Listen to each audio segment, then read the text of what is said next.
हाँ बच्चों, आज का अपना टॉपिक साइकिल नंबर 2। कौन सा? C4 cycle. लो, C4 साइकिल हमने क्या बात की थी कि CO2 को फिक्स करने के लिए अपने पास कितने रास्ते हैं? 3 रास्ते।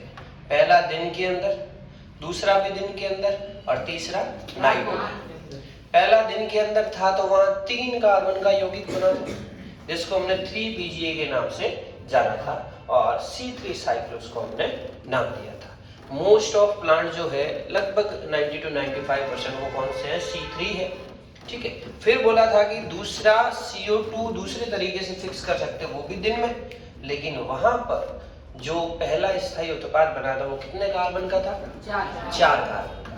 4 कार्बन का होने के कारण उस चक्र को क्या नाम दिया गया? C4 चक्र। तो कुछ प्लांट ऐसे हैं 4 से 5% अपने इस पृथ्वी के ऊपर जो C4 प्लांट के नाम से जाने जाते हैं। C4 प्लांट क्यों? क्योंकि उनमें जो प्रथम स्थायी उत्पाद, जो पहला स्टेबल प्रोडक्ट बनता है वो कैसा बनता है? 4 कार्बन कंटेनिंग कंपाउंड बनता है, 4 कार्बन युक्त यौगिक बनता है। ठीक है। और वहां पर यौगिक कौन सा था? Oxalo acetic acid. चलो, इस C4 साइकिल के बारे में अगर हम स्टार्ट करें तो सबसे पहले हम क्या करें? इसकी डिस्कवरी करते हैं। डिस्कवरी का मतलब C4 साइकिल क्या है, कौन कौन से साइंटिस्ट थे जिन्होंने C4 साइकिल के बारे में बताया। सबसे पहले एक साइंटिस्ट आता है जिसका नाम है कॉर्ट स्केच। क्या नाम आता है? Court sketch.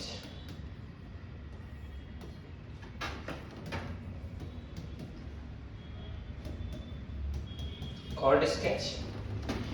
इन्होंने क्या किया, जिस टाइम ये गन्ने के पादप पे प्रयोग कर रहे थे, गन्ने के पादप पर, कौन सा? गन्ना मतलब शुगर केन। शुगर केन के प्लांट के ऊपर जिस टाइम ये अपने एक्सपेरिमेंट कर रहे थे तब इन्होंने देखा कि शुगर केन के अंदर फोटोसिंथेसिस के ड्यूरिंग जो फर्स्ट स्टेबल प्रोडक्ट बना, फर्स्ट स्टेबल प्रोडक्ट का मतलब प्रथम जो स्थायी उत्पाद बना, वो कितने कार्बन का यौगिक था? वो था अपने पास में 4 कार्बन का यौगिक, 4 कार्बन कंटेनिंग कंपाउंड, और उसका नाम था oxalo acetic acid. Oxalo acetic acid, जिसको हम OAA भी कहते हैं। पहले भी हम इसको क्रेब साइकिल में पढ़ चुके हैं। क्रेब साइकिल में ग्लाइकोलाइसिस का जो अंतिम उत्पाद होता है पायरुविक एसिड, वो एंटर कर जाता है लिंक रिएक्शन में, जहां क्या बनाता है? 5 कोफैक्टर की हेल्प से एसिटाइल कोएंजाइम A बनाता है। एसिटाइल कोएंजाइम A क्रेब चक्र में एंटर कर जाता है, सबसे पहले ऑक्सिलो एसिटिक एसिड के साथ में मिलता है और सबसे पहले सिट्रिक एसिड का फॉर्मेशन करता है। राइट। तो ये सबसे पहला एक 4 कार्बन का यौगिक बना जिसका नाम था ऑक्सिलो एसिटिक एसिड। अब आगे देखें, ये जो ऑक्सिलो एसिटिक एसिड बना है, जो कॉर्ट स्केच ने बताया, इसकी पुष्टि किसने की? तो यहां पर 2 साइंटिस्ट आते हैं जिसका नाम है हेच एंड स्लेक।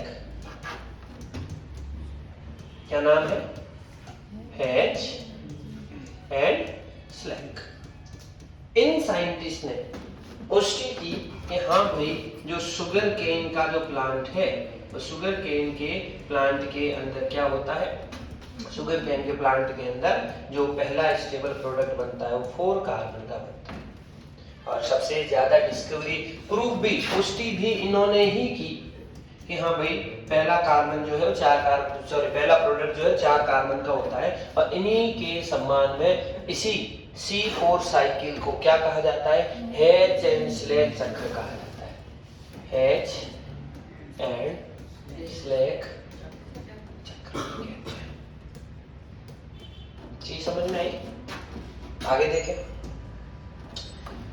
ये हैच और स्लेट जैसा हम बोल रहे थे C4 प्लांट के अंदर पाया जाता है। तो C4 प्लांट कौन कौन से हैं? कुछ एक नाम ध्यान रखना। सबसे पहले हमने नाम लिया किसका?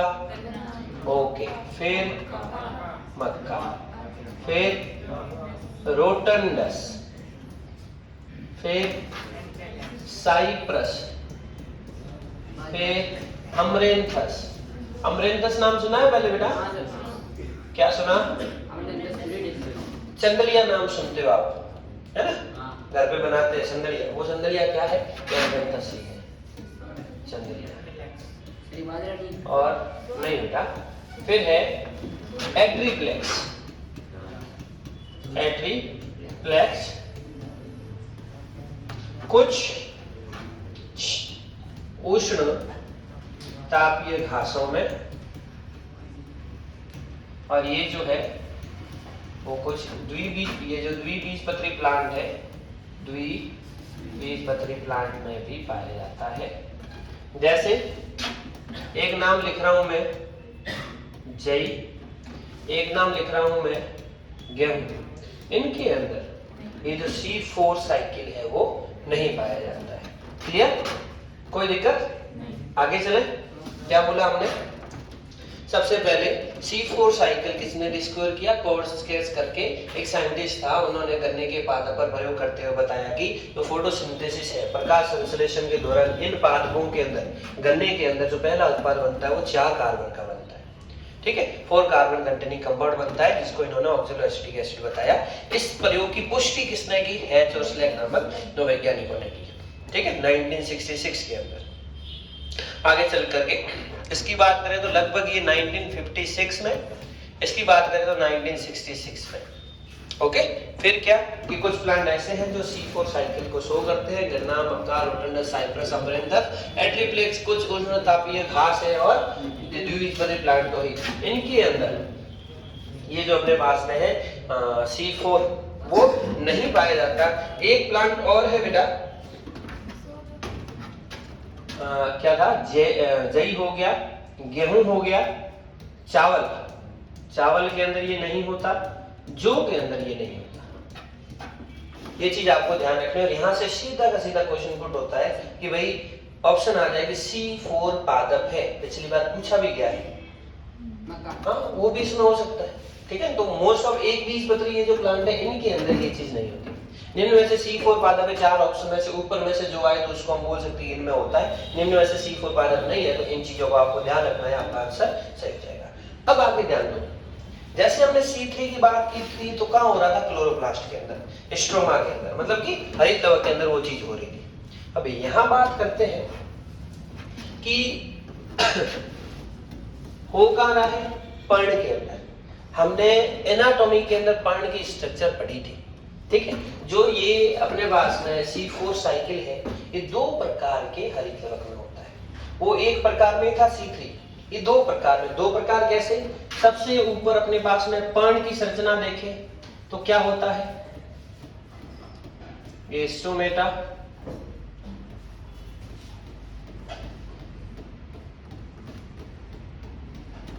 ऊपर जो है अपने पास में क्यूटिकल,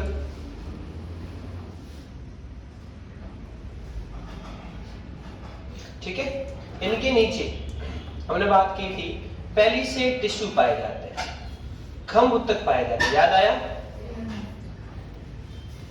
एनाटॉमी के अंदर हमने पर्ण की बात की थी, याद है?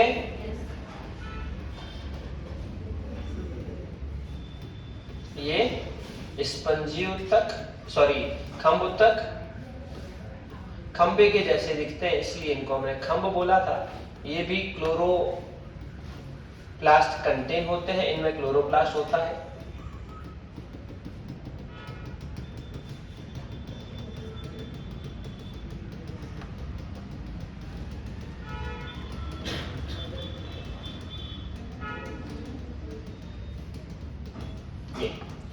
फिर क्या बात की हमने कि बीच में क्या था? बीच में अपने पास में फूल आच्छद था, याद आया? फूल आच्छद ऐसे।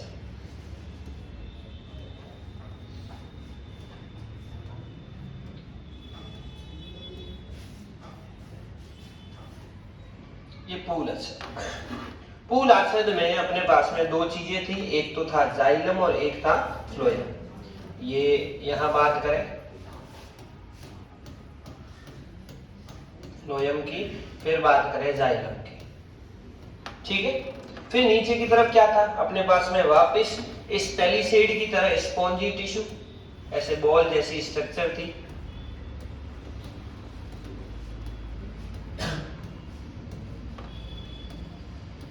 और नीचे की तरफ अपने पास में लोअर एपिडर्मिस थी।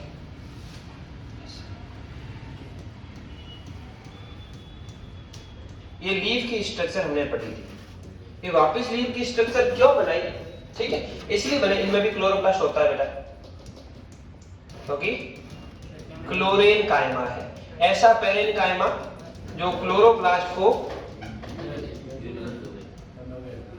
क्या हुआ, ओके कोई बात नहीं, चलने दो। हाँ बेटा इधर ध्यान दो, है ना, ऐसा पेरेन कायमा, ऐसा मृदुतक जिसके अंदर हरित लवक पाया जाता है। अब ये वाला जो अपने पास में C4 साइकिल है वो चलेगा कैसे, C4 साइकिल इन दो कोशिकाओं के बीच में चलता है, एक तो ये खम उत्तक वाला हरित लवक और एक ये पूल आच्छद वाला बंडल शीट वाला हरित लवक, इन दोनों के बीच में अपने पास में चलता है। हेलो, ऊपर पर्ण मध्योतक, पर्ण के बीच में ये जो चीजें इनको पर्ण मध्योतक कहेंगे, हमने भरण उत्तक तंत्र में पढ़ा था, ठीक है। पर्ण मध्योतक कौन सा, पर्ण मध्योतक वाला हरित लवक और पूल आच्छद वाला हरित लवक, इन दोनों के बीच में चलता है। इसको ध्यान रखना, ये क्या है, पूल आच्छद, और ये क्या है, पर्ण मध्योतक। तो दो प्रकार का हरित लवक है अपने पास, क्लियर।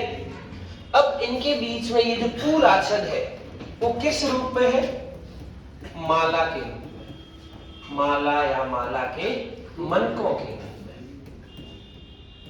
मनकों के रूप में। माला के जो मनके होते हैं उसको ग्रीक भाषा के अंदर क्या बोला जाता है, क्रेंज बोला जाता है। याद आया, लिखा था हमने, क्रेंज एनाटॉमी पाई जाती है। क्रेंज मतलब माला के मनके। इसलिए इन पर्ण की जो आकारिकी है, इन पर्ण की जो एनाटॉमी है उसको हम बोलते हैं क्रेंज एनाटॉमी, क्रेंज एनाटॉमी। ये एक इंपॉर्टेंट पॉइंट है, ध्यान रखना। क्रेंज एनाटॉमी जो है वो किसके द्वारा दर्शाई जाती है, तो C4 चक्र के द्वारा, C4 पार्थों के द्वारा दर्शाई। क्लियर, क्रेंज एनाटॉमी है क्या कि पर्ण मध्योतक में, पर्ण में जो पूल आच्छद है वो एक माला के मनकों के रूप में पाए जाते हैं, मनकों के रूप में, माला के रूप में व्यवस्थित होते हैं, और इसी को हम क्रेंज बोलते हैं ग्रीक लैंग्वेज में। और इस प्रकार की एनाटॉमी को हम किस प्रकार की बोलेंगे, क्रेंज। क्लियर। फिर आगे बात करें कि अपने पास में कितने प्रकार के हरित लवक है, दो प्रकार के हरित लवक। चलो इसको आगे देखते हैं।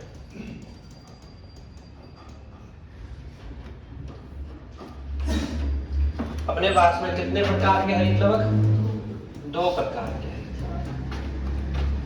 दो प्रकार के हरित लवक।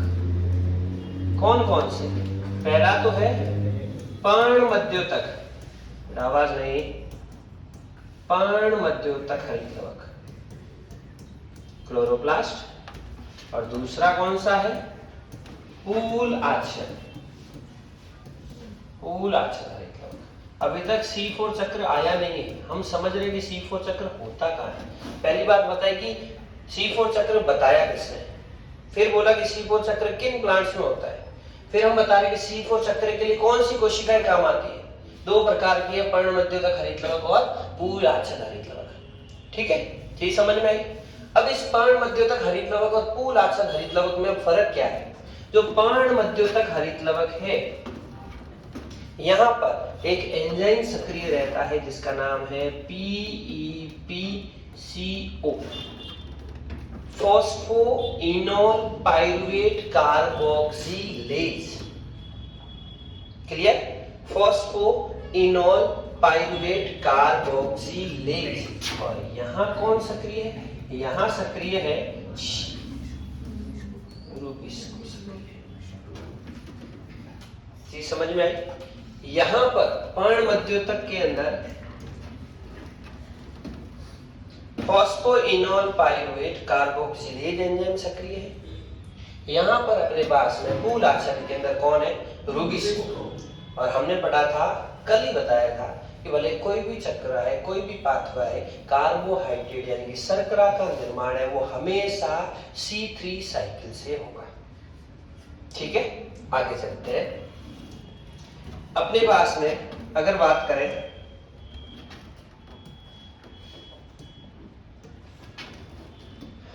ये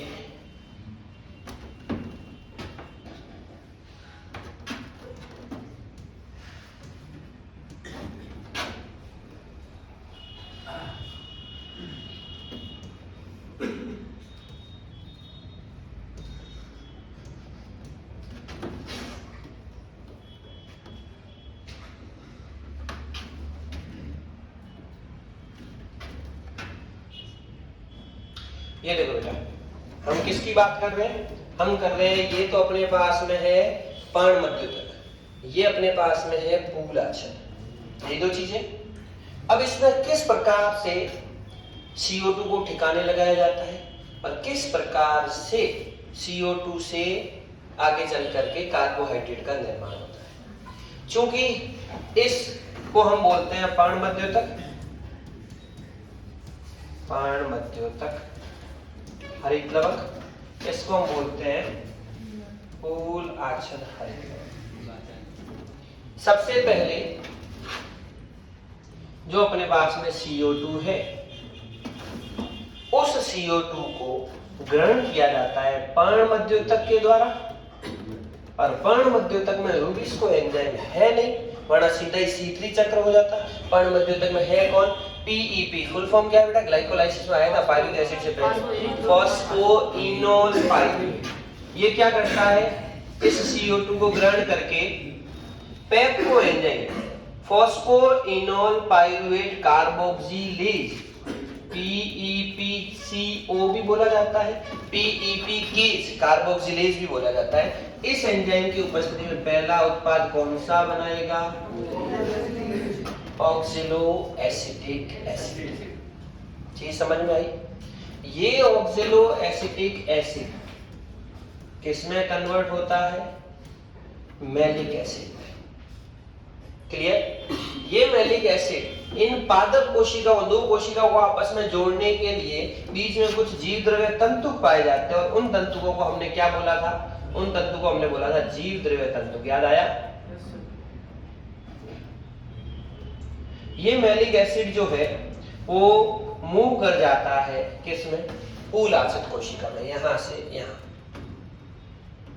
पूलाक्षित कोशिका में ये मैलिक एसिड क्या करेगा, ये मैलिक एसिड बदलता है पायरुविक एसिड में। किसमें बदलता है, ये पायरुविक एसिड में कब बदलेगा, जब इस मैलिक एसिड से, ध्यान दो बेटा, ये कितने कार्बन, PEP कितने कार्बन, 3 कार्बन। एक CO2 आया, ऑक्सिलो एसिटिक एसिड कितने कार्बन, 4 कार्बन। मैलिक एसिड कितने कार्बन, 4 कार्बन, 4 कार्बन। ये मैलिक एसिड कितने कार्बन, 4 कार्बन। यहां से पायरुविक एसिड हमने ग्लाइकोलाइसिस में पढ़ा था, कितने कार्बन का, 3 कार्बन। तो एक कार्बन कहां गया, एक कार्बन CO2 के रूप में निकल गया। जैसे CO2 निकल जाती है, ये पायरुविक एसिड बनता है, और ये पायरुविक एसिड वापस कहां मूव कर जाता है, कहां मूव कर जाता है, पर्णमध्योतक कोशिका में। और पर्णमध्योतक कोशिका में ये पायरुविक एसिड क्या बनाता है, कैसे बनाएगा, वहां पढ़ा था PEP फॉस्फोइनोल पाइरुवेट, फॉस्फेट हटाया था, इनोल ग्रुप गया था, पायरुविक एसिड बना था, यानी कि एक ATP वहां पर बना था, 2 ATP बने थे, है ना। फॉस्फेट को हटाया, ADP और इनऑर्गेनिक फॉस्फेट जुड़े और क्या बन गया, ATP बना था। तो यहाँ पर अपने पास में पायरुविक एसिड है, इसको फॉस्फेट चाहिए, तभी क्या बनेगा, फॉस्फोइनोल पाइरुवेट। तो यहाँ क्या होता है, जो ATP है वो फॉस्फेट देता है और क्या बन जाता है, वो फॉस्फेट यहाँ ऐड हो जाता है। क्लियर? चीज समझ में आई? यहाँ पर हमने एक होता है एटमॉस्फेरिक वायुमंडलीय CO2, वो CO2 फॉस्फोइनोल पायरुवेट द्वारा ग्रहण की जाती है किस एंजाइम की उपस्थिति में? पेप्को एंजाइम की उपस्थिति में। सीधा रूबिस्को भी ग्रहण कर सकता था, लेकिन पर्ण मध्योतक में रूबिस्को होता नहीं है। C3 की बात की थी तो वहां कार्बन डाइऑक्साइड की सांद्रता ज्यादा थी, यहाँ कार्बन डाइऑक्साइड की सांद्रता कम होगी। अगर सांद्रता ज्यादा होती तो क्या होता? रूबिस्को एंजाइम आकर के सीधा ही बढ़ा देता, तो वो C4 चक्र ना होकर के कैसा होता? C3। ऑक्जेलो एसिटिक एसिड बना, इस ऑक्जेलो एसिटिक एसिड से मैलिक एसिड बना, मैलिक एसिड मूव कर गया किसमें? बंडल शीथ सेल्स के अंदर, पूल आंसर सेल्स के अंदर एक CO2 निकला, उसने क्या बना दिया? पायरिक एसिड बना दिया। पायरिक एसिड वापस मूव कर गया किसमें? पर्ण मध्योतक में, ATP से एक फॉस्फेट लिया और वापस क्या बन गया? Phosphoenol pyruvate. अपना काम क्या था? CO2 को ठिकाने लगा करके ग्लूकोज का फॉर्मेशन करना। ग्लूकोज बना क्या अभी तक? ये जो CO2 है ये एंटर कर जाती है किसमें? ये एंटर कर जाती है बेटा C3 चक्र में। क्यों? क्योंकि यहां पर अपने पास में एक एंजाइम है, इसका नाम है रूबिस्को। RUBP द्वारा ये CO2 ग्रहण कर ली जाती है और C3 चक्र के द्वारा किसका निर्माण करती है? सुक्रोज का। और वो सुक्रोज आगे कहां चला जाता है बेटा? फ्लोएम में। क्योंकि सुक्रोज यानी भोजन, भोजन का परिवहन कौन करता है? फ्लोएम, है ना? जैसे ये स्ट्रक्चर बनाई, ये है, फिर इसके पास में आते ही फ्लोएम से वो सारे प्लांट के पार्ट में क्या हो जाएगा? ट्रांसफर हो जाएगा। चीज समझ में आई? यही अपना क्या है? C4 cycle. ध्यान क्या रखना? PEP 1, malic acid sorry ऑक्जेलो acetic acid 2, malic acid 3, pyruvic acid 4। चार चीजें तो ध्यान रखनी और कुछ ध्यान भी नहीं रखना है। चीज समझ में आई? ओके।